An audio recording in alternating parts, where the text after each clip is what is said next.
Break के बाद आप सभी का स्वागत है। चलिए बात कर लेते हैं छत्तीसगढ़ की खबरों की। जगदलपुर के लालबाग में मंगलवार को प्रधानमंत्री नरेंद्र मोदी ने जनसभा को संबोधित किया। प्रधानमंत्री मोदी को सुनने के लिए बड़ी संख्या में लोगों की भीड़ भी उमड़ी। पंडाल में जगह नहीं होने के कारण बहुत से लोगों ने बैरिकेड्स के बाहर खड़े होकर प्रधानमंत्री का संबोधन सुना है। इससे पहले प्रधानमंत्री दंतेश्वरी एयरपोर्ट से दंतेश्वरी मंदिर पहुंचे और पूजा अर्चना भी की। आम सभा में प्रधानमंत्री ने लोगों का अभिवादन भी किया और मां दंतेश्वरी के जयकारे लगाते हुए संबोधन की शुरुआत की।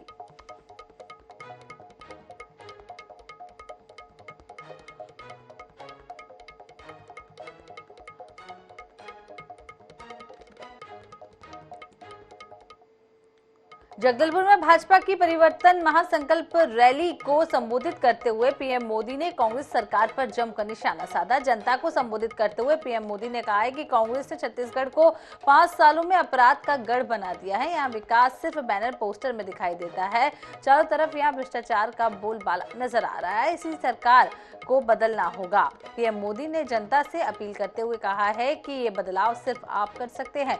विधानसभा चुनाव में बटन कमल का दबाना, तभी यहाँ विकास धरातल पर दिखाई देगा। छत्तीसगढ़ में विकास का डबल इंजन फिर लगेगा तो यहाँ विकास की बयार रहेगी। ये कांग्रेस ने लोकतंत्र को लूट तंत्र बनाया है और प्रजातंत्र को परिवार तंत्र बना दिया है। भाजपा सरकार बनते ही पीसीएस की जांच होगी। गुनहगार भी कितना ही ताकतवर हो, मोदी उसको जेल में डाल करके ही रहेगा। हर नौजवान, हर सरकारी कर्मचारी को पूरा न्याय मिलेगा। झूठी बातें फैलाकर इनका इरादा समझिए। बस्तर के मेरे नौजवानों, इनका इरादा समझिए। ये झूठी बातें फैलाकर प्रधानमंत्री नरेंद्र मोदी ने मंगलवार को छत्तीसगढ़ के बस्तर को नगरनार स्टील प्लांट के रूप में बड़ी सौगात दी है। दूसरी तरफ कांग्रेस ने बस्तर बंद का आह्वान भी किया था। बस्तर बंद के बावजूद पीएम मोदी की सभा में हजारों की भीड़ जुटी। नगरनार स्टील प्लांट की सौगात देने के बाद पीएम मोदी जमकर बोले और कांग्रेस पर जमकर निशाना भी साधा। सीएम भूपेश बघेल ने भी अब इसका जवाब दे दिया है। क्या कुछ कहा उन्होंने, चलिए आपको दिखाते हैं।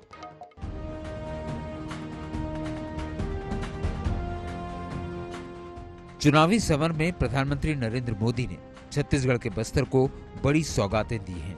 प्रधानमंत्री ने 23,800 करोड़ की लागत से बने एनएमडीसी के नवनिर्मित स्टील प्लांट का लोकार्पण कर इसे राष्ट्र को समर्पित किया। वहीं कांग्रेस ने इस प्लांट के निजीकरण किए जाने की आशंका जताते हुए बस्तर बंद का आह्वान किया था। पीएम ने सभा को संबोधित करते हुए कांग्रेस के आरोपों का जवाब दिया। ये बस्तर का स्टील प्लांट आपका है, बस्तर के लोगों का है।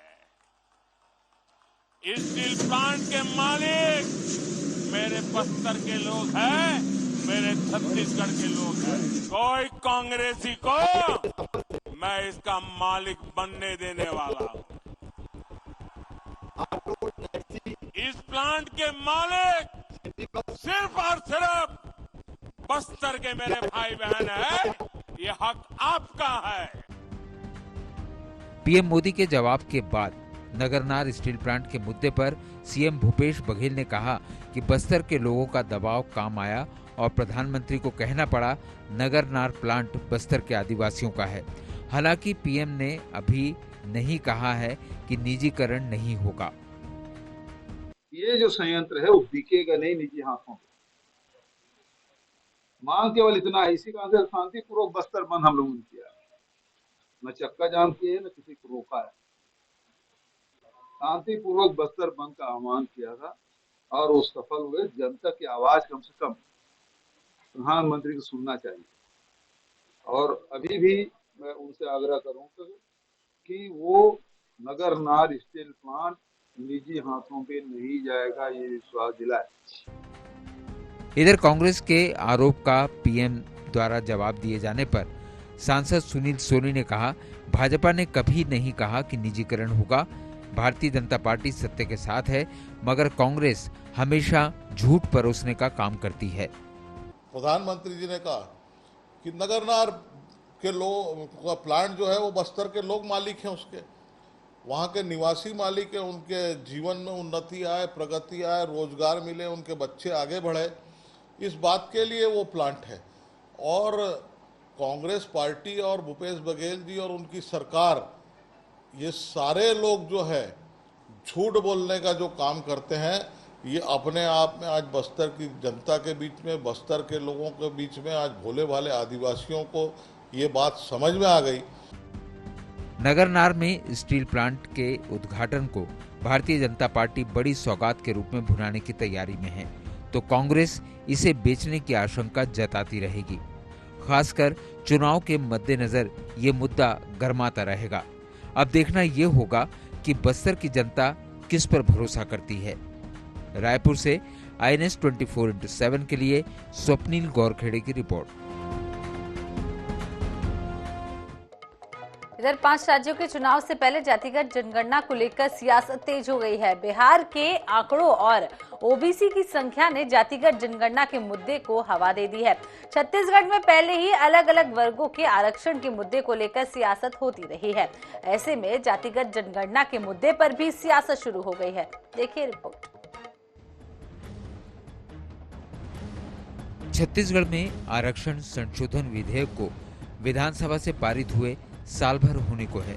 अब तक इसे राजभवन की मंजूरी नहीं मिली है।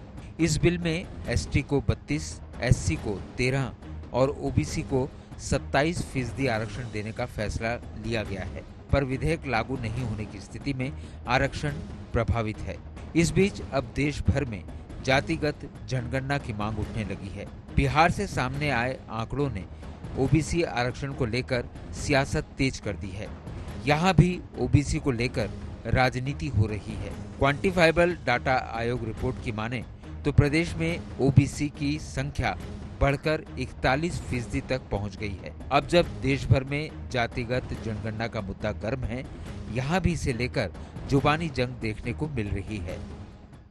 मैं तो व्यक्तिगत तौर पे किसी भी जातिगत विभाजन का विरोध करता हूं। समाज में वंचितों को,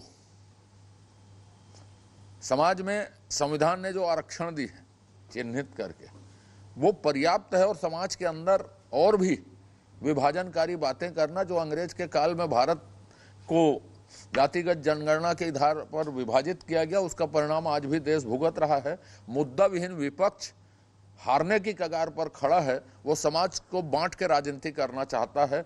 ये देश के भविष्य के लिए उचित नहीं है। भारतीय जनता पार्टी नहीं चाहती है कि वंचित लोगों को उनका हक मिले, इसीलिए वो जातिगत जनगणना का विरोध कर रही है। और यही कारण है कि लगातार उनके द्वारा 2021 के बाद देश की जनगणना भी नहीं करवाई जा रही है। कांग्रेस पार्टी का, हमारे नेता श्री राहुल गांधी जी का स्पष्ट मानना है कि जब लोगों के बारे में जानकारी होगी, गणना होगी, उसके बाद ही योजनाएं बनाई जा सकती है। यही कारण है कि छत्तीसगढ़ में तो हमने आर्थिक आधार पर गणना करवाया ताकि जो वंचित लोग हैं उनको मकान मिल सके, आवास इन लोगों को, उसका फ़ायदा मिला। 47,000 नए लोगों को हमने आवास उपलब्ध कराया। यदि देश की जातीय जनगणना होगी, देश की जनगणना होगी, तो उसके आधार पर नीतियाँ बनाई जाएगी। भारतीय जनता पार्टी नहीं चाहती है कि लोगों को उनका अधिकार मिले, इसीलिए विरोध में है। छत्तीसगढ़ में जातिगत जनगणना का मुद्दा इसलिए भी अहम है क्योंकि प्रदेश की 40 से अधिक सीटों पर ओबीसी वोटर्स निर्णायक हैं। ऐसे में जातिगत जनगणना के माध्यम से जहां हर जाति वर्ग की जनसंख्या का पता लगाने का प्रयास किया जा रहा है, वहीं उनके लिए योजनाएं बनाकर साधने की कोशिश भी होगी। यही वजह है कि देश भर के साथ छत्तीसगढ़ में भी जातिगत जनगणना का मुद्दा गर्माता नजर आ रहा है। रायपुर से INS 24/7 के लिए गौरव शर्मा की रिपोर्ट। इधर कोरबा जिले के भिलाई खुर्द में इन दिनों रेत का अवैध उत्खनन जारी है। इसी कड़ी में खनिज विभाग की टीम ने एक बड़ी कार्रवाई की है। दरअसल विभागीय अधिकारियों ने सूचना के बाद भिलाई खुर्द में दबिश देकर नाले से रेत निकाल रहे ट्रैक्टर मालिकों के खिलाफ कार्रवाई की है। इसके साथ ही उनके वाहनों को भी जब्त किया गया है।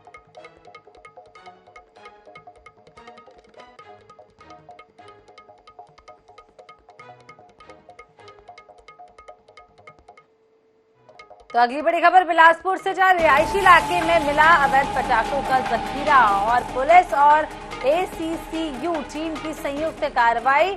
अवैध रूप से बिक्री के लिए किया जा रहा था भंडारण। 89,000 रुपए से ज्यादा के पटाखे जब्त किए गए हैं। विस्फोटक अधिनियम के तहत कार्रवाई की जा रही है। रिहायशी इलाके में अवैध पटाखों का जखीरा मिला। बिलासपुर से खबर आपको बता रहे हैं, पुलिस और ACCU टीम की संयुक्त कार्रवाई की गई है।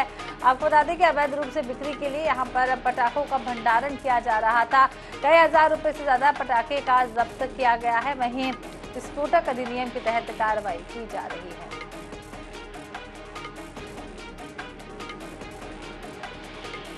तो बिलासपुर से खबर आपको बता रहे, पुलिस और ACCU टीम की संयुक्त कार्रवाई। अवैध रूप से बिक्री के लिए इन पटाखों का भंडारण किया जा रहा था। तो बिलासपुर से खबर आपको बता रहे, जहां आपको बता दें विस्फोटक अधिनियम के तहत कार्रवाई पुलिस के द्वारा की गई है। रिहायशी इलाके में यहां पर अवैध पटाखों का जखीरा पुलिस ने जब्त किया है। पुलिस और ACCU की संयुक्त कार्रवाई की गई है। दोनों ही टीम ने संयुक्त कार्रवाई की है और आपको बता दें 79,000 रुपए से ज्यादा के पटाखे को जब्त किया गया है।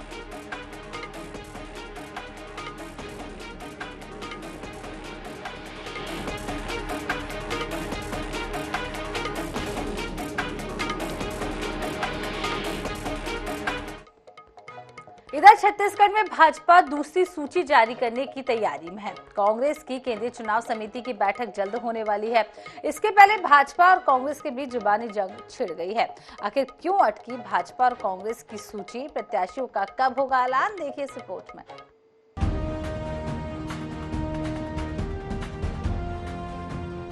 छत्तीसगढ़ में कांग्रेस की स्क्रीनिंग कमेटी की बैठक हो चुकी है। माना जा रहा है कि इसी सप्ताह CEC की बैठक हो सकती है। इस बैठक के बाद कांग्रेस भी नामों का ऐलान करेगी। स्क्रीनिंग कमेटी की बैठक में 46 सिंगल नाम तय कर लिए गए हैं। 2 दर्जन सीटों पर 2 नामों का पैनल भी तैयार है, लेकिन नामों के ऐलान के लिए अभी दावेदारों को और इंतजार करना होगा, क्योंकि जिन सीटों पर पैनल है उनमें अधिकतर रायपुर और बिलासपुर संभाग की सीटें हैं। खासतौर पर रायपुर दक्षिण, रायपुर उत्तर और धरसीवा सीट के लिए जद्दोजहद की स्थिति है, जबकि बिलासपुर में कोटा, तखतपुर, लोरमी, मरवाही समेत कई और सीटों के लिए एक से अधिक मजबूत दावेदार सामने आए हैं। अब सर्वे रिपोर्ट के आधार पर कांग्रेस प्रत्याशी तय करेगी, लेकिन उससे पहले भाजपा ने कांग्रेस पर पैसे लेकर टिकट देने का गंभीर आरोप लगाया है। दूसरी ओर कांग्रेस ने भी भाजपा के आरोप पर पलटवार किया है। कांग्रेस पूरे 90 सीटों पर फंसी हुई है, 1-2 सीटों को छोड़ दें तो। और उसका कारण मैं शुरू से बोलता हूं कि पैसा कौन देगा, कितना देगा, कितनी वजनदार थैली मिलेगी, किसको किसको, इस पर विचार हो रहा है, ना कि सरकार बनाने पर, जीतने पर।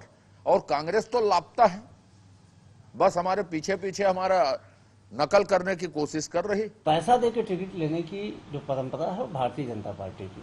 और आप रिकॉर्ड भी देखिए ना, पूंजीपतियों को पास टिकट कहाँ मिलती है? भाजपा में मिलती है। धन पशुओं को टिकट कहाँ में मिलती है? भाजपा में मिलती है। तो अजय चंद्राकर जी अपने व्यक्तिगत अनुभव के आधार पर हमारे ऊपर आरोप लगा रहे हैं।